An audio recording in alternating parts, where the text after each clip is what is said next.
রাসূলুল্লাহ মুহাম্মদুর রাসূলুল্লাহ সাল্লাল্লাহু আলাইহি ওয়াসাল্লামের সাথে বৈঠক শুরু। আল্লাহ রাব্বুল আলামিন জিজ্ঞেস করেছেন, ও হাবিব, কি নিয়ে আসছেন আমার জন্য? রাসূল সাল্লাল্লাহু আলাইহি ওয়াসাল্লাম বলেন, তিনটা জিনিস নিয়ে আসছি। কয়টা?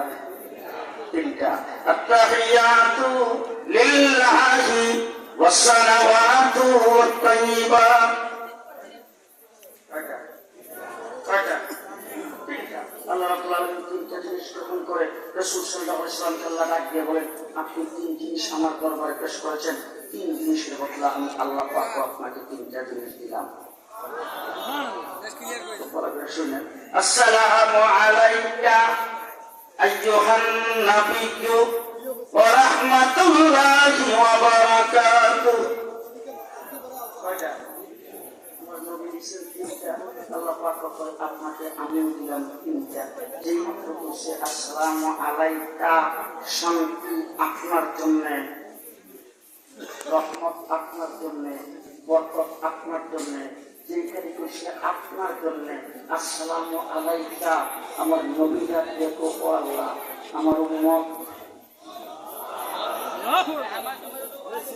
মেরাজে আল্লাহর সাথে বসছেন, যেখানে সবকিছু বলে যাওয়ার কথা, সেখানে যাই আল্লাহ দিতে দেরি হয়েছে, আমার নবী উম্মতের কথা স্মরণ করতে দেরি হয় নাই। সেই জায়গার ভিতরে সাথে সাথে বলছেন, আল্লাহ আমার উম্মত, আমার আল্লাহ পাক বলেন উম্মতকে আপনি শামিল করে দেন। রাসূল ডাক দিয়ে বলল, আসসালামু আলাইনা ওয়া আলা ইবাদিল্লাহিস সালিহিন।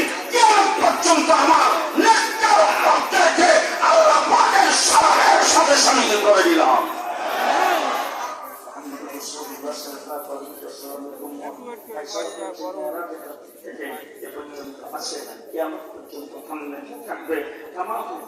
সমস্ত ষড়যন্ত্রকারীরা মিলে কিছুই করতে পারবে না। তার আরেকটা কারণ ভিতরে রয়েছে, সেই কারণটা হলো হযরত মূসা আলাইহিস সালামের নাম শুনছেন তো?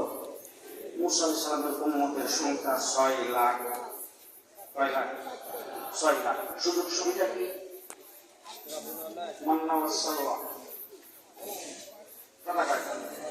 সেই মাত্র খাবার একটা হিসেব থেকে খিদা লাগছে, গরম গরম খাবার। মান্না ওয়াস সালওয়া আসমান থেকে নাযিল হয়েছে। মরুভূমির মধ্যে গেছে, পানি নাই, লাঠির দ্বারা আঘাত করেছেন পাথরে, 12টা মিনারেল ওয়াটারের স্বচ্ছ মিনারেল ওয়াটার। সুবিধা যারা পাইছে তাদেরকে হযরত মূসা আলাইহিস সালাম বলছেন, তারা ওদের সাথে যুদ্ধ করার আগে আসতেছে।